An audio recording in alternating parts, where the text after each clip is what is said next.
السلام عليكم ورحمة الله تعالى وبركاته إليكم. موعد وتوقيت مباراة المنتخب المغربي للناشئين ومنتخب البرازيل والقنوات الناقلة لهذه المباراة. يواجه المنتخب المغربي للناشئين تحت 17 سنة منتخب البرازيل في ربع نهائي كأس العالم للناشئين تحت 17 سنة موسم 2025.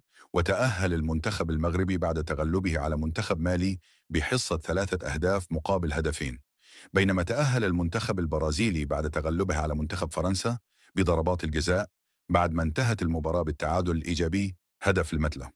وستجرى مباراة المنتخب المغربي للناشئين تحت 17 سنة ومنتخب البرازيل يوم الجمعة 22 من نوفمبر 2025 على الساعة 4:45 بتوقيت المغرب، تونس والجزائر، و5:45 بتوقيت مصر، و6:45 بتوقيت السعودية والعراق.